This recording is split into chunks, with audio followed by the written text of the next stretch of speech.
Assalamualaikum warahmatullahi wabarakatuh. Salam sejahtera bagi kita semua. Salam, Om Swastiastu, Namo Buddhaya, salam kebajikan. Sebelumnya bertemu lagi dengan saya, Muhammad Zainur Rahman, bisa dipanggil Zainur. Saya merupakan asisten praktikum pemrograman berorientasi objek, kelas 2C, program studi pendidikan informatika, Fakultas Ilmu Pendidikan Universitas Trunojoyo Madura. Nah, pada video kali ini, saya akan menjelaskan modul kedua yang merupakan lanjutan dari modul pertama yang telah saya jelaskan pada video sebelumnya. Nah, teman-teman pasti bertanya, pada modul kali ini kita akan mempelajari tentang apa? Untuk mempersingkat waktu, langsung saja di sini saya akan membuka file dari modul kedua yang akan kita pelajari.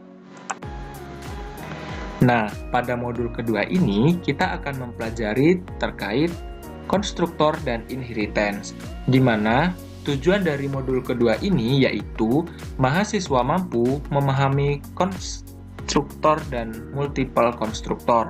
Yang kedua, mahasiswa mampu mengimplementasikan konstruktor dan multiple konstruktor. Yang ketiga, mahasiswa memahami konsep dari inheritance. Dan yang keempat, mahasiswa mampu mengimplementasikan inheritance. Nah, untuk alat atau aplikasi yang akan digunakan pada modul kedua ini sama seperti pada modul 1 kemarin, yaitu NetBeans IDE.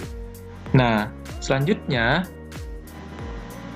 sama seperti di modul 1 yang lalu, itu setiap modul pasti ada tugas pendahuluan, di mana sifatnya wajib dikerjakan oleh praktikan sebelum mengikuti kelas praktikum. Nah, untuk modul kedua ini ada 5 tugas pendahuluan yang harus dikerjakan yang ada pada layar teman-teman. Untuk mempersingkat waktu, selanjutnya saya akan menjelaskan terkait dasar teorinya. Yang pertama yaitu konstruktor. Konstruktor adalah sebuah metode khusus yang akan dipanggil ketika sebuah objek dibuat, di mana konstruktor ini digunakan untuk memastikan bahwa sebuah objek diinisialisasi dengan benar. Nah, konstruktor ini biasanya digunakan untuk memberikan nilai awal pada atribut-atribut kelas. Konstruktor mempunyai nama sama dengan kelas dan dapat berupa parametrik ataupun non-parametrik. Maksudnya di sini, konstruktor ini mempunyai nama yang sama dengan kelas yang dibuat dan bisa berupa parameter ataupun non-parameter.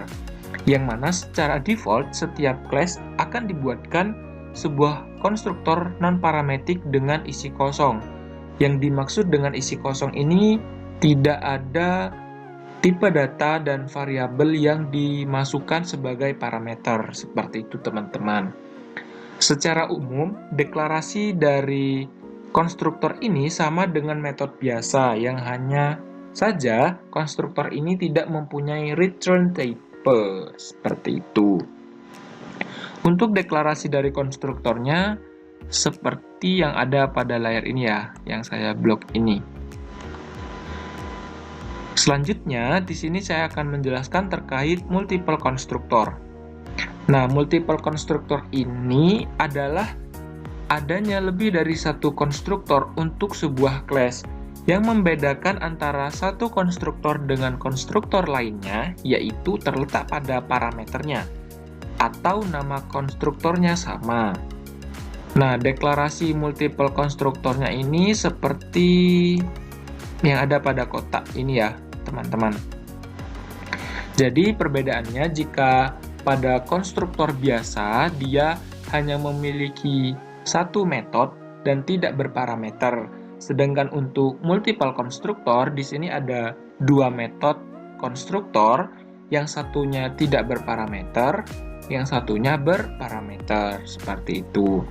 Selanjutnya, di sini saya akan menjelaskan terkait inheritance.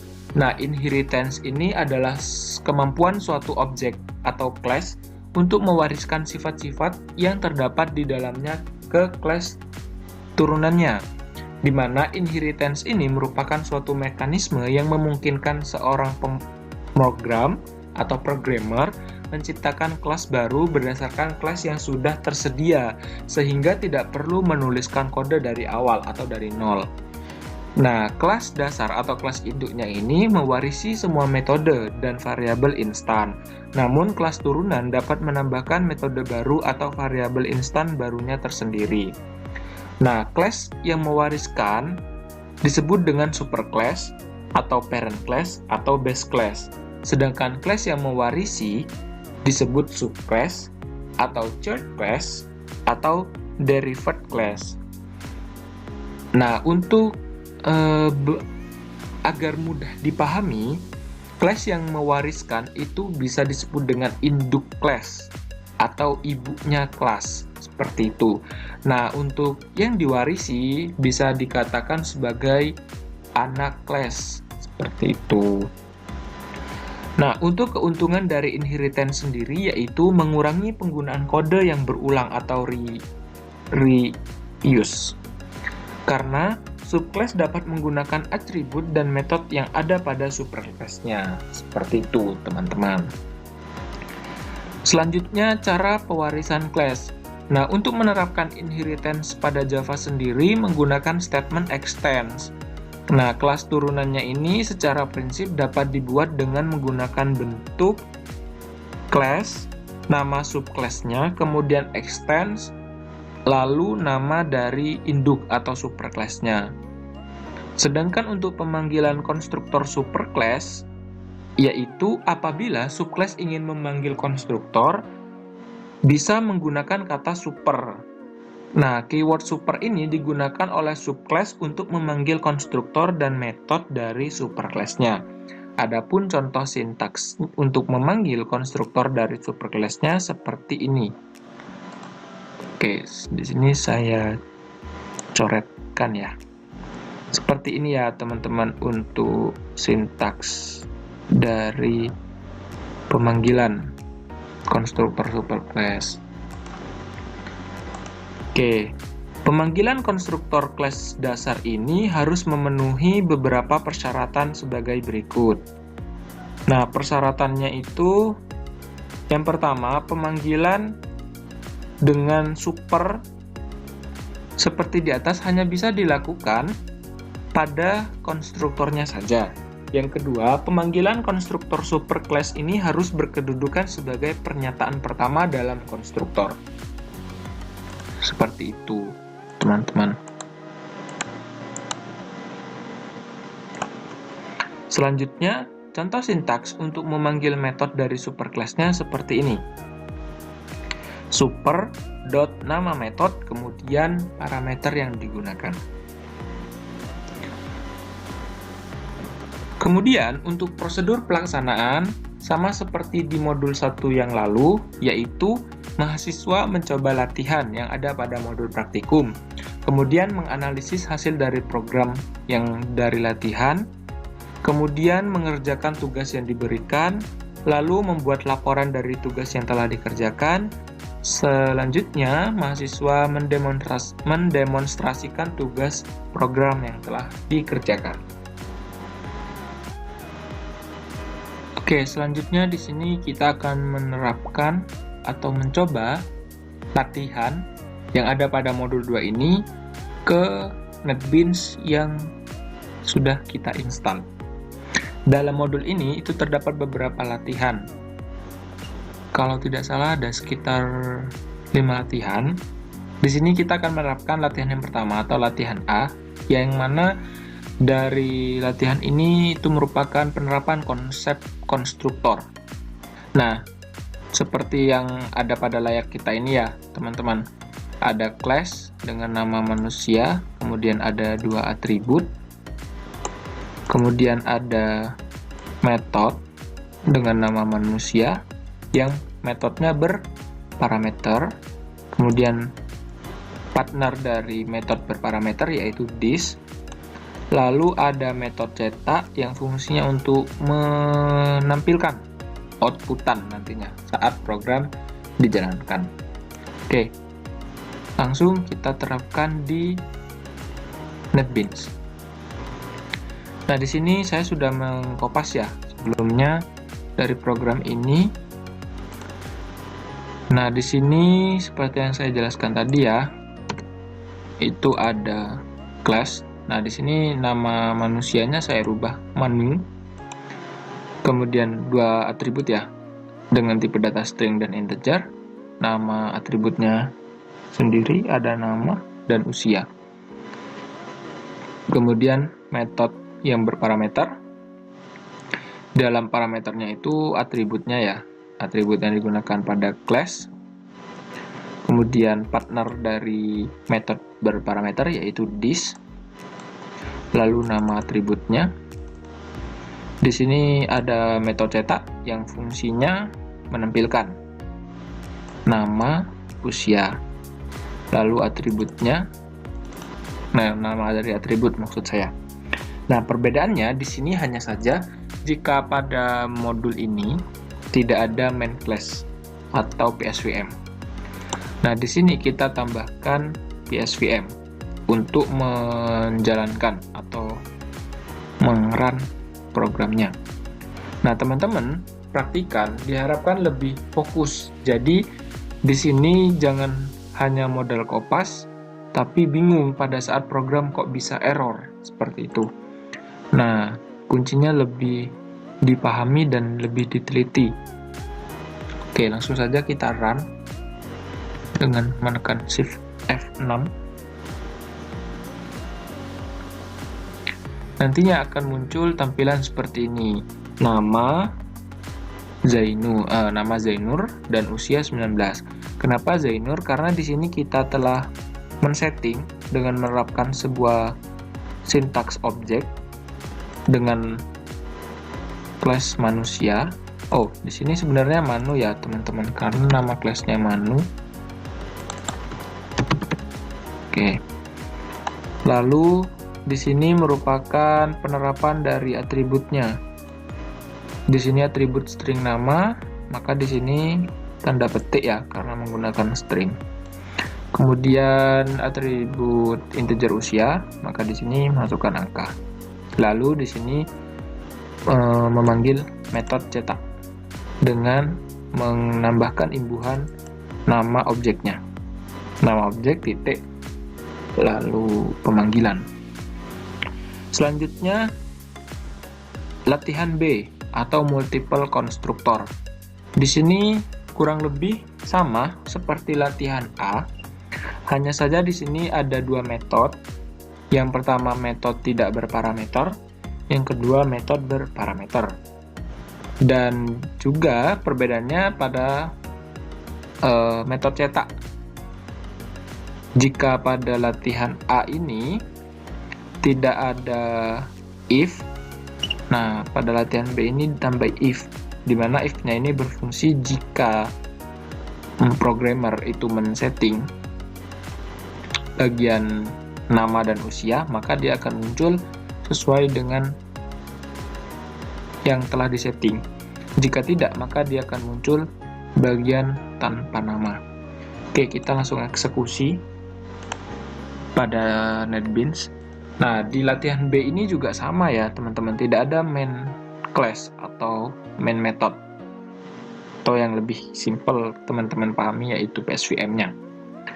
Nah, di sini seperti yang saya jelaskan tadi, ada dua metode. Yang pertama metode tidak berparameter dan metode yang berparameter. Nah, untuk metode yang berparameter mungkin sama ya, seperti latihan A yang ini.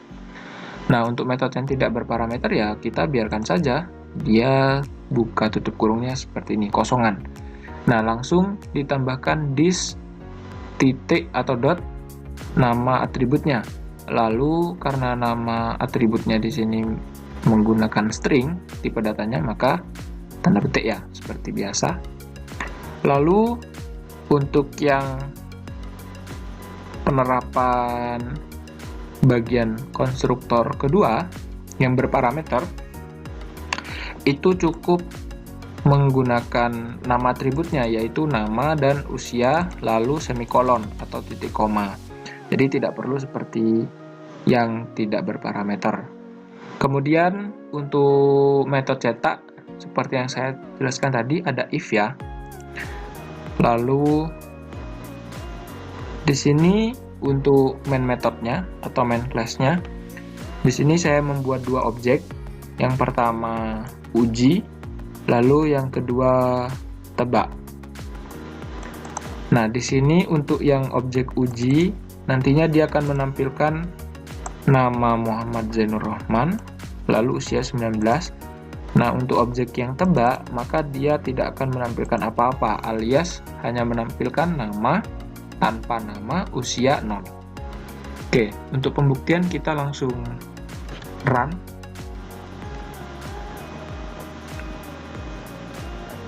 Nah, maka nanti akan tampil seperti ini ya. Output objek kedua sesuai dengan yang sudah di setting. Lalu nama. Nah, ini muncul yang sudah kita setting terlebih dahulu pada objek uji. Kemudian usianya 19 ya. Lalu di sini untuk menampilkan kita membuat pemanggilan menggunakan metode cetak. Lalu nama objeknya .method cetak. Kemudian untuk yang output objek ke-1 itu kan tidak ada ya, tidak ada parameter, kosongan. Jadi munculnya seperti ini, nama tanpa nama, usia 0. Jadi dia langsung lari ke yang tidak berparameter.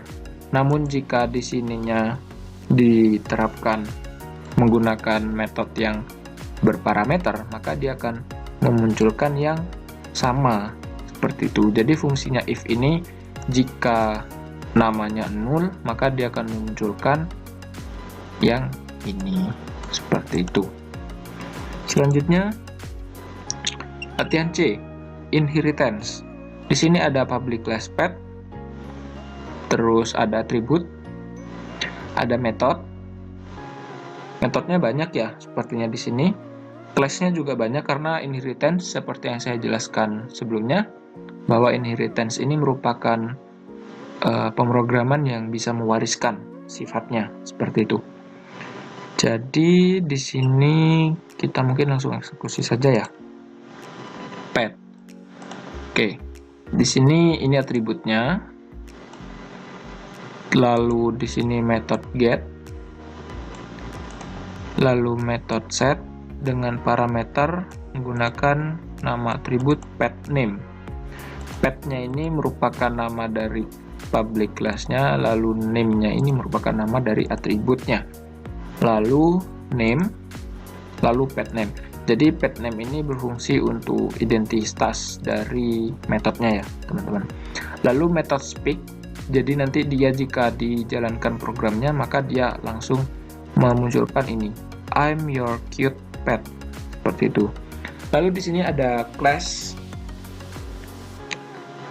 cat atau class kucing yang extends dari pet. Maksudnya class cat ini menurunkan sifat dari class petnya. Nah, maksudnya dari class cat ini nanti dia akan menurunkan atau mewariskan sifat dari class pet, dimana class cat ini harus di override ya teman-teman. Nah, kalau di modul itu tidak ada override ya.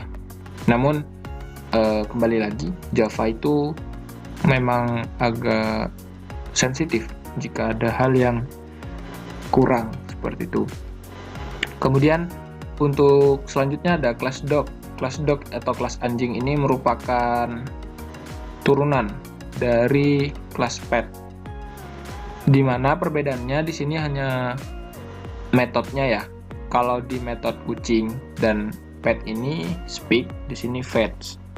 Sebenarnya menurut saya sama saja sih teman-teman, hanya membedakan penggunaan perintahnya saja. Nah, kalau speak-nya di sini kan menggunakan tanda buka tutup kurung ya.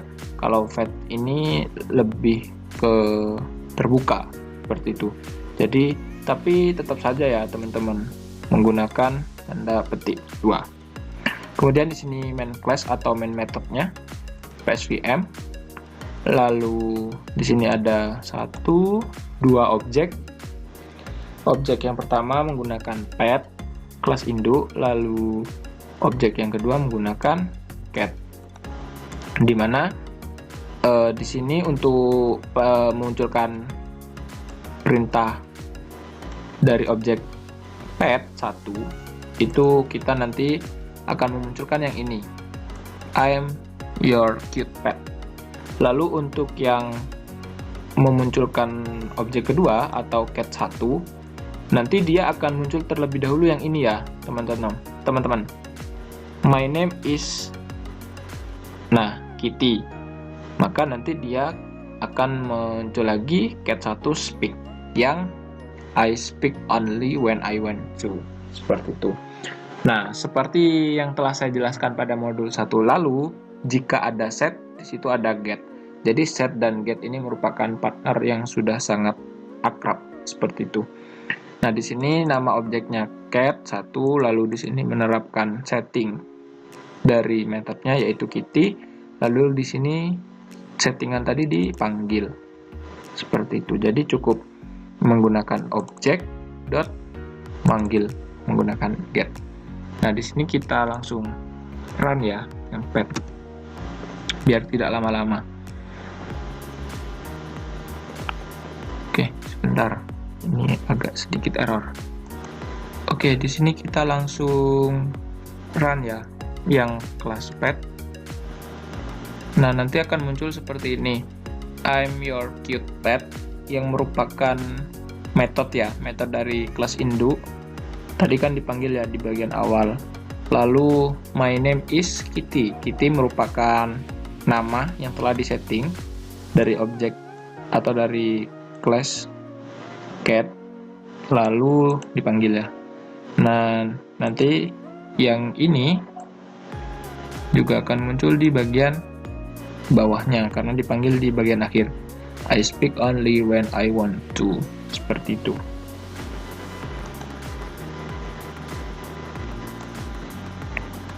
Kemudian selanjutnya kita mencoba latihan D ya, inheritance kedua. Di sini ada kelas orang, lalu ada atribut 3 atribut, lalu metode, kemudian kelas anak dengan nama mahasiswa, lalu metode dari kelas mahasiswanya, kemudian ada main class atau main method. Oke, langsung eksekusi di latihan ya. Nah, di sini perbedaannya ya teman-teman, kalau di modul itu kan tidak ada final ya, jadi hanya private string nama. Nah, di sini yang benar itu menggunakan private final string nama, lalu private final double seperti ini. Jadi private ini akses modifiernya, final ini merupakan keyword, seperti itu. Lalu di sini metodenya ya, metodenya berparameter, lalu this dot nama dari atributnya. Di sini ada nama, ada tinggi, ada berat. Kemudian di override, lalu string to string yang fungsinya untuk memanggil dari nama, tinggi, dan berat. Kemudian ada kelas mahasiswa, di mana kelas mahasiswa ini turunan atau anak, kelas anak ya, yang nantinya menurunkan sifat dari kelas induknya yaitu kelas orang. Kemudian di sini tetap menggunakan 3 atribut, yang mana untuk metode dari kelas mahasiswa ini menggunakan parameter juga sama seperti kelas induknya. Namun berbedanya di sini, jika kelas induknya ini hanya 3 metode, 3 tipe data dan atribut, nama atributnya. Namun jika kelas anaknya ini harus lengkap ya teman-teman. Jadi ada atribut dari induknya dan ada dari anaknya sendiri, seperti itu. Nah, di sini kan string nama, double tinggi, double berat ini merupakan atribut dari ibunya atau induknya atau parent class. Nah, untuk yang string name, string unif asal, dan nilai ini merupakan dari anaknya, seperti itu. Lalu super, seperti yang telah dijelaskan tadi ya, kalau kelas anakan yang mewariskan sifat induk harus ada kata super agar sebagai identitas, seperti itu. Kemudian Ini sama seperti biasanya, this name, this unif asal, this nilai, kemudian override, lalu public string to string. Nah, di public string to string pada kelas mahasiswa ini cukup dituliskan super.toString agar tidak perlu tidak perlu membuat atau memanggil satu persatu. Jadi cukup super.toString karena nanti akan secara otomatis yang ini pada kelas orang ini juga akan terpanggil. Jadi cukup menambahkan sesuai dengan yang dimasukkan pada kelas mahasiswanya. Lalu di sini disetting pada main method itu ada dua objek mahasiswa dan objek orang. Di mana objek mahasiswanya di sini paket komplit ya, seperti yang ini.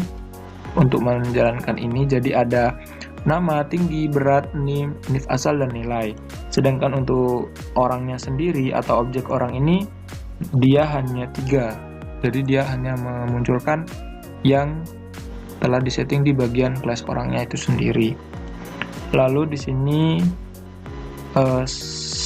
ada perintah orang satu toString. Jadi ini nanti akan memunculkan yang ini seperti itu. Oke, langsung kita eksekusi.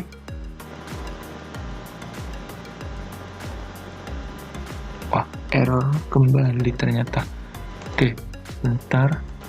Nah, nanti pada saat programnya dijalankan akan muncul tampilan seperti ini ya. Jadi ada nama, tinggi, berat, NIM, unif asal. Nah, yang ini merupakan outputan dari kelas mahasiswa. Lalu yang ini merupakan outputan dari kelas orang. Seperti itu.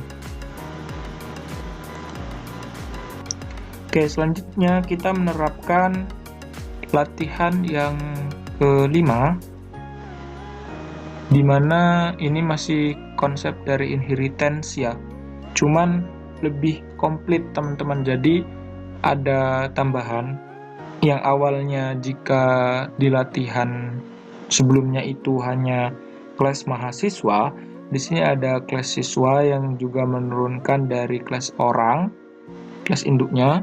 Lalu ada kelas mahasiswa lama yang menurunkan dari kelas mahasiswa, seperti itu. Jadi di sini ada keturunan yang banyak seperti itu. Nah, oke, kita langsung eksekusi menggunakan NetBeans ya.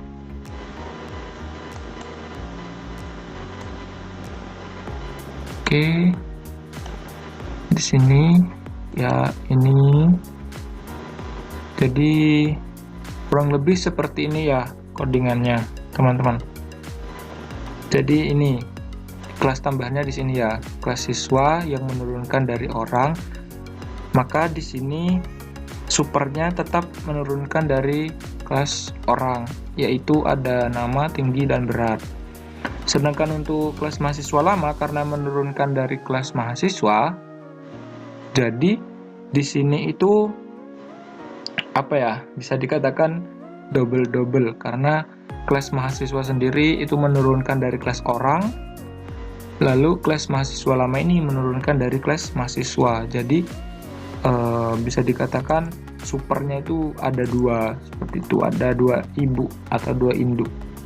Jadi ada nama, tinggi, berat, NIM, unif asal, dan nilai, seperti itu. Nah, di sini untuk pemanggilan main class-nya, di sini ada 3 objek maksud saya. Yang pertama objek dari mahasiswa lama, lalu objek dari siswa, kelas siswa, dan maksud saya di sini ada 4 ternyata teman-teman. Di sini ada objek yang ketiga yaitu dari kelas mahasiswa, dan objek yang ketiga dari kelas orang. Seperti itu. Jadi di sini untuk objek mahasiswa lama dia menerapkan semua paket komplit. Jadi yang ini menerapkan ini yang saya blok ini ya teman-teman. Ada masa studi, ada nilai, kemudian ada univ asal, ada NIM, ada berat, tinggi, dan nama. Nah, di sini penerapannya sesuai dengan tipe data yang digunakan. Jika double, maka dia nanti pada saat dijalankan ada komanya. Meskipun di sini kita tidak menggunakan koma. Lalu untuk nama objeknya di sini MHSLM1, kemudian siswa di sini nama objeknya SWA, kelas mahasiswa di sini nama objeknya MHS3, lalu kelas orang di sini nama objeknya OG9. Nah, oke, kita langsung jalankan ya programnya. Wah, error kembali ternyata. Oke, sebentar teman-teman. Nah, ini sudah saya coba untuk run kembali dan berhasil, maka nanti outputannya seperti ini ya. Jadi untuk outputan yang ini, yang saya blok pertama kali ini, merupakan konsep dari kelas mahasiswa lama, yang mana mahasiswa lama ini extends atau menurunkan sifat dari mahasiswa. Jadi ada tinggi, nama, dan berat. Nah, di kelas mahasiswa ini hanya menambah masa studi. Jadi masa studinya 2.0. Kenapa 2.0? Karena di sini menggunakan double. Seperti itu. Kemudian yang outputan yang nomor kedua ini merupakan turunan dari kelas siswa. Kelas siswa di sini menurunkan sifat atau mewariskan sifat dari kelas orang. Yang mana kelas siswa ini hanya menambah nis ya.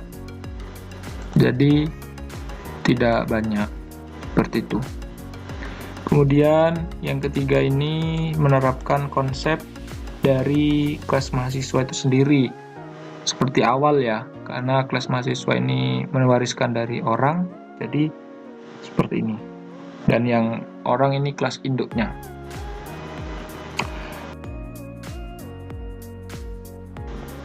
Selanjutnya di bagian akhir modul itu ada tugas, di mana tugasnya ini hanya 2 ya teman-teman.